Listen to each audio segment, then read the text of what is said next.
জয়গুরু। পরম দয়াল শিশি ঠাকুরের শ্রীচরণে জানাই ভূমিষ্ঠ প্রণাম। আপনাদের প্রতি প্রত্যেককে জানাই রানন্দিত জয়গুরু। আজ ইষ্ট প্রসঙ্গে আলোচনা করব নাম সম্পর্কিত যে বিষয়গুলো আজও পর্যন্ত আমরা কেউ জানিনি।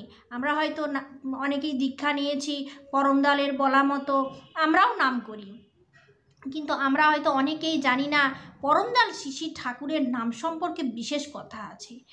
দেখুন, প্রশ্নগুলো আগে আমরা আলোচনা করি। আমরা কিভাবে নাম ধ্যান করব? আমরা নাম ধ্যান করবার সময় কিভাবে বসবো? নাম ধ্যান করবার সময় আমাদের হাতগুলো কেমন অবস্থায় থাকবে, এই সব সম্পর্কিত আলোচনা। নাম ধ্যান সম্পর্কে শিশি ঠাকুরের কিছু বাণী ও কথা।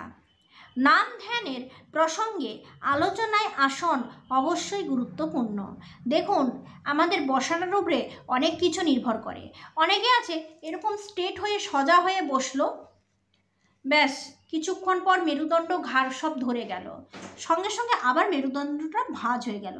আবার কেউ ভালোভাবে বসতে গিয়ে এমন ভাঁজ হয়ে যায়, নাম করতে করতে তার হয়তো ঘুমের একটা তন্দ্রাচ্ছন্ন অবস্থা হলো, ঢুল পেয়ে গেল, তাতেও কিন্তু কাজ হলো না।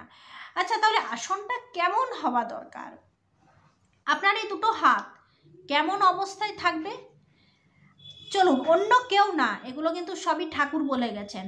আমাদের উৎস নেই, আমরা বই পাইনি, আমাদের সামনে কেউ আলোচনা করেনি, আর আমরা তা জানিও না কেমনভাবে আমরা ধ্যানে বসবো।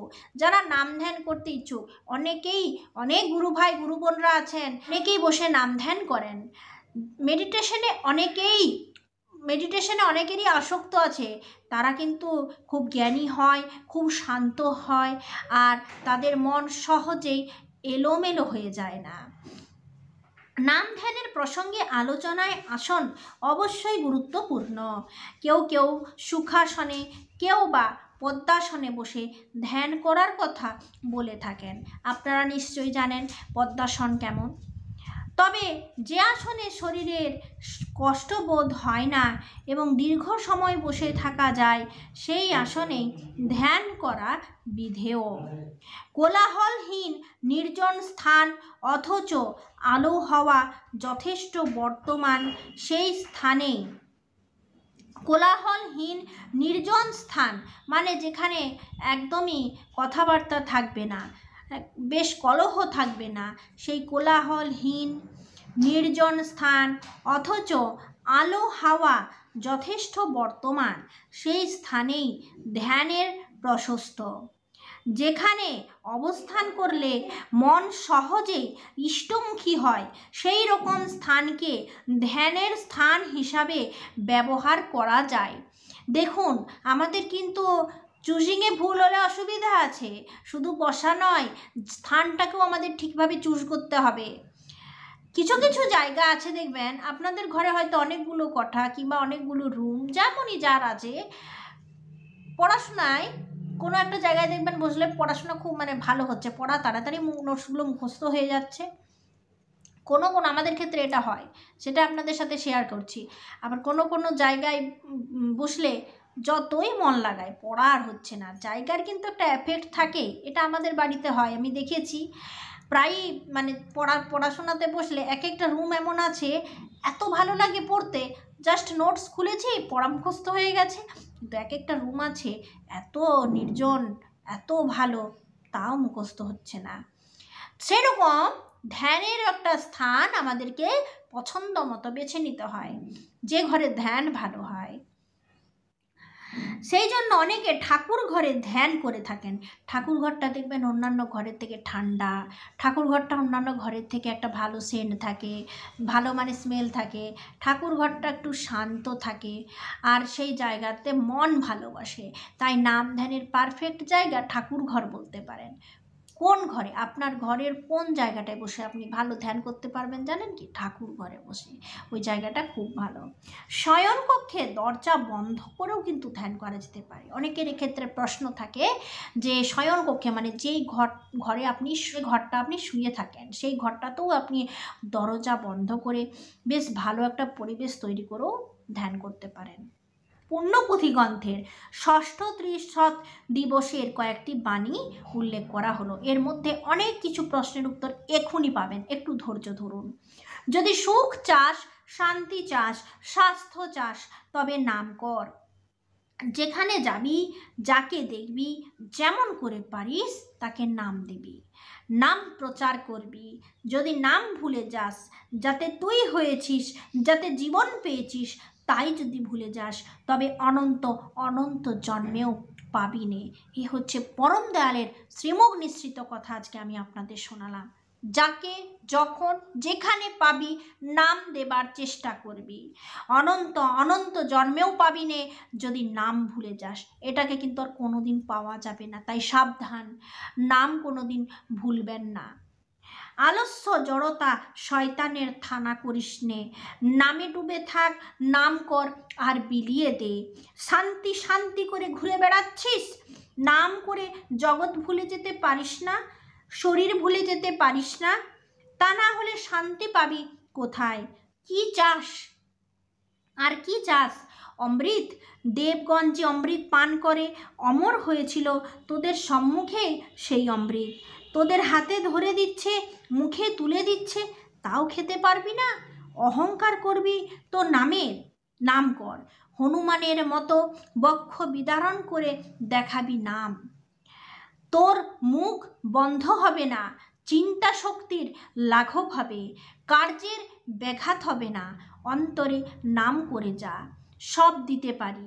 অনন্ত ব্রহ্মাণ্ড লয় করে দিতে পারিস, তার একমাত্র উপায় হচ্ছে নাম। নামই হচ্ছে সব। ঠাকুর কি বললেন? তিনটা কথা আরেকবার শুনুন। চিন্তা শক্তির লাঘব হবে।